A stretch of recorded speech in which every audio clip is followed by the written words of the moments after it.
monde!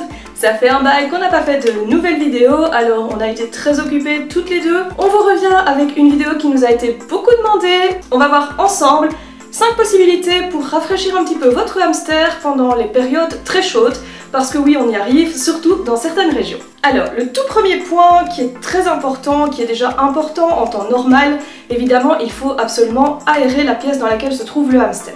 Alors évidemment, il y a quelques précautions à prendre, notamment que le hamster ne peut pas être exposé au courant d'air. Si vous avez par exemple la possibilité d'aérer en oscillobattant, ça reste quand même la meilleure des solutions. Si vous devez ouvrir en grand les fenêtres, n'hésitez pas à déplacer la cage du hamster pendant que vous aérez. Même s'il fait chaud, le fait d'avoir le passage de l'air peut provoquer des problèmes de santé au hamster, problèmes qui peuvent devenir graves ou chroniques. Donc pas de courant d'air sur la cage du hamster, mais il faut impérativement aérer la pièce. Si vous avez des volets à la maison, n'hésitez pas en journée à les fermer et à laisser les fenêtres ouvertes pour aérer. Ça, je parle vraiment quand il commence à faire vraiment très chaud. Encore une fois, faites attention qu'il n'y ait pas quand même des courants d'air.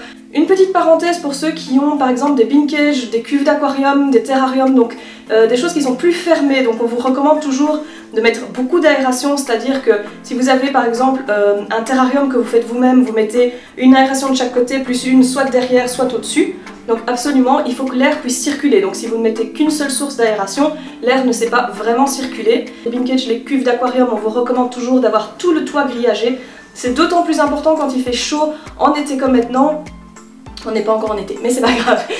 Alors, la deuxième solution, qui est vraiment la première solution en fait, puisqu'aérer pour moi ça reste quand même quelque chose de normal, c'est d'avoir des objets qui soient frais à l'intérieur de la cage. Alors, qu'est-ce qu'on peut mettre? Tout ce qui est en céramique. Des morceaux de carrelage, si vous pouvez récupérer un morceau de carrelage, c'est impeccable. Sinon, vous pouvez utiliser par exemple une petite soucoupe ou une toute petite assiette, une coupelle, une tasse, peu importe. Qu'est-ce qu'on en fait? On va la mettre au frigo plusieurs heures. Si possible toute la nuit, à savoir qu'en général la nuit la température redescend, donc ça dépend évidemment où vous vous situez, mais globalement dans nos contrées on n'a pas vraiment besoin de pallier à ça la nuit, c'est surtout la journée. Donc cette coupelle ou ce petit morceau de carrelage va aller au frigo toute la nuit, pas au congélateur, uniquement au frigo. Il va prendre le froid du frigo et quand vous allez le remettre dans la cage, si votre hamster a trop chaud, il va aller se coucher soit tout près parce que le froid radie un petit peu de l'objet, soit il va aller se coucher tout près, soit il va aller se coucher dessus.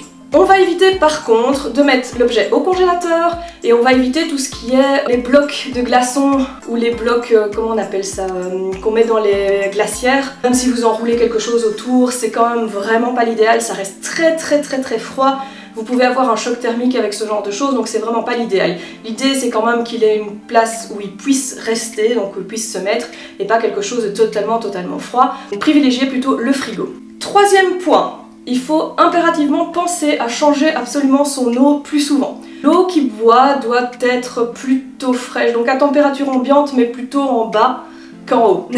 Si votre pièce est vraiment chaude, changez l'eau du biberon, ne la mettez pas glacée, surtout pas. Vous gardez une eau qui va être à 15-20 degrés, quelque chose comme ça. Donc c'est-à-dire qu'elle doit être fraîche mais pas froide. C'est vraiment important, encore une fois, quand le hamster ou n'importe quel autre animal en fait va ingérer quelque chose qui est vraiment très froid, ça peut poser des problèmes. On en parle notamment pour les légumes, on vous dit toujours de ne pas les donner directement en les sortant du frigo, vous les laissez à température ambiante avant de les donner. C'est pareil pour l'eau, mais elle doit être quand même plus fraîche que la température ambiante si vraiment il fait trop chaud dans la pièce. Étant donné que l'eau va vite se réchauffer selon les récipients, si c'est un biberon, si c'est une coupelle, etc.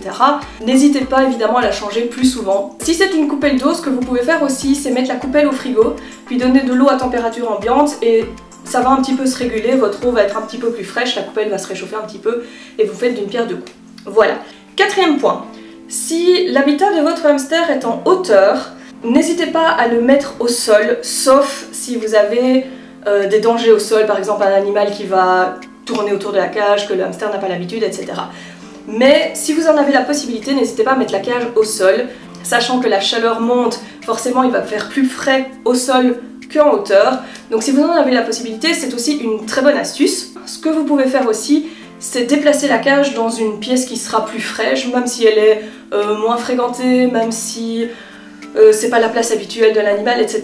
Là on parle vraiment pour une période de canicule, par exemple on a 15 jours de canicule, vous pouvez déplacer la cage par exemple pour 15 jours et puis la remettre à sa place habituelle. Si vous vivez dans un pays ou dans une région où il fait chaud la moitié de l'année, il va falloir évidemment trouver une place d'avance à l'habitat de votre hamster, dans une pièce qui sera quand même fraîche de base, donc il n'aura pas trop chaud. Pour vous situer un petit peu au niveau des températures, au-dessus de 25 degrés dans la pièce, le hamster commence à souffrir tout doucement de la chaleur. Au-delà de 30 degrés, il souffre vraiment beaucoup. La cinquième astuce qu'on va vous donner, c'est quelque chose à ne pas utiliser constamment. C'est vraiment s'il y a un gros coup de chaud, vous n'étiez pas préparé, vous n'avez rien au frigo pour rafraîchir l'animal, à part changer son eau, c'est tout ce que vous pouvez faire. À ce moment-là, pour rafraîchir vite fait la cage du hamster ou l'habitat du hamster, peu importe ce que c'est, vous passez une serviette sous l'eau très froide, donc vous humidifiez vraiment bien la serviette. Vous la tordez quand même pour ne pas que ça goûte, évidemment, il faut quand même pas inonder la cage. Et vous la déposez sur la cage en laissant évidemment toujours un côté où l'air va pouvoir circuler. Ça doit pas être fait constamment, ça doit pas être fait toute la journée non plus parce qu'évidemment il faut que l'air circule. Par contre, si la cage a été exposée à un moment à la chaleur, que c'est vraiment trop chaud, n'hésitez pas à utiliser ça pendant une heure ou deux, quelque chose comme ça. Vous pouvez renouveler évidemment la serviette quand vous voyez que ça se réchauffe un petit peu. Ça va permettre effectivement de rafraîchir toute une masse d'air d'un coup. Alors encore une fois, ça ne doit pas rester parce que sinon vous allez trop refroidir la cage. Donc ça, ce sont 5 astuces que vous pouvez utiliser évidemment. Par contre, je vais vite revenir rapidement sur ce qu'il ne faut absolument pas faire. Donc même si j'en ai déjà parlé, on ne fait pas de courant d'air sur la cage du hamster, absolument pas, c'est vraiment mauvais. Donc si vous devez faire un courant d'air, vous couvrez la cage ou vous la déplacez. On n'utilise évidemment pas de ventilateur dirigé vers la cage du hamster. Si vous avez un ventilateur dans la pièce, il doit toujours être dirigé ailleurs. Faites attention quand vous mettez un ventilateur aussi, si vous le dirigez sur un mur, l'air va rebondir sur le mur. Donc que ce ne soit pas non plus dirigé sur un mur qui soit dirigé vers la cage du hamster, il faut quand même laisser de la place pour que l'air circule. Donc voilà, faites attention si vous utilisez un ventilateur, faites très attention si vous utilisez l'AirCo, évidemment que le souffle de l'AirCo n'arrive forcément pas sur la cage du hamster. Comme je l'ai dit tout à l'heure, on n'utilise rien qui sort du congélateur, pas de bloc de glace, pas de glace dans l'eau du hamster, ce genre de choses. Il faut faire attention au choc thermique, c'est vraiment très important. On ne baigne pas le hamster parce qu'il a l'air d'avoir chaud. On ne lui met pas de piscine, on n'hésite pas, on le laisse tranquille. Si vous voyez que le hamster a quand même fort chaud, que vous sentez qu'il fait très chaud dans la pièce, évitez de manipuler le hamster, on va éviter de le faire bouger, etc. parce qu'évidemment, il va avoir encore plus chaud, donc laissez-le dormir, généralement ils vont dormir dans un coin. Laissez-le dormir, mettez une coupelle à disposition bien froide et laissez-le tranquille. Voilà, alors avant d'en finir avec la vidéo, je vais aborder vite fait le coup de chaleur chez le hamster, ou ça marche pour les gerbilles, les souris, les rats, enfin peu importe. Qu'est-ce que c'est un coup de chaleur? En fait, c'est une insolation tout simplement. C'est l'animal a eu trop chaud d'un coup, le système de l'animal n'arrive pas à réguler la température, du coup la température corporelle augmente beaucoup trop. Il faut savoir que le hamster, il a tendance à s'enterrer très profondément sous la terre, donc là où il fait bien frais, surtout quand il fait très chaud. Il n'a pas la possibilité de le faire évidemment dans les cages, du coup il n'est pas préparé à affronter des chaleurs directement. À quoi est-ce qu'on reconnaît un hamster qui a eu un coup de chaleur? Donc, si vous rentrez dans votre pièce, que vous avez, je ne sais pas, vous avez oublié de mettre l'AirCo, vous avez oublié d'aérer, il fait très chaud, vous sentez qu'il fait très chaud, vous avez un thermomètre, il fait passer 30 degrés, peu importe, vous sentez que ça ne va pas et votre hamster est un petit peu apathique, donc il est lent dans ses mouvements ou il réagit plus du tout, auquel cas c'est vraiment grave. Vous voyez qu'il marche un peu plus lentement, qu'il titube, vous voyez qu'il reste beaucoup couché, il respire vite. Quand vous touchez les oreilles, elles sont très chaudes. Chez les animaux les plus clairs, en général, vous voyez les veines sur les oreilles, ça devient très apparent, ça devient très rouge. Tout ça, c'est des symptômes d'un coup de chaleur. Alors, c'est important, le coup de chaleur, c'est quelque chose qu'on ne peut pas vraiment soigner. Donc à partir du moment où le corps a eu trop chaud, il a eu trop chaud, c'est tout, c'est fini, c'est fait. Par contre, on peut stopper les effets.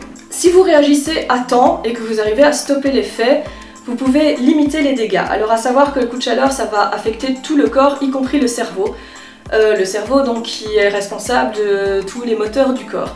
Donc à partir du moment où le cerveau va être trop endommagé, petit à petit le corps va se dégrader. Ça peut aller très vite, mais ça peut aller aussi très lentement. On a malheureusement eu le cas avec des rats il y a quelques années où entre le coup de chaleur et le moment où les rats sont devenus vraiment apathiques, ont commencé à perdre l'équilibre et puis sont décédés, il s'est passé pas loin de 12 heures. Ça peut avoir des effets, même parfois le veto nous a dit à l'époque jusqu'à 24 heures après. Donc c'est vraiment très important de réagir tout de suite si vous voyez ce genre de problème. Alors, première chose, vous appelez le veto de garde, n'importe quoi, il faut réagir super vite.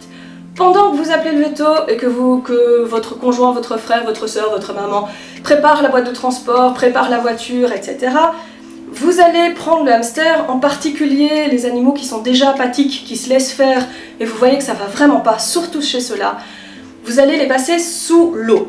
Alors, vous allez les passer sous le robinet.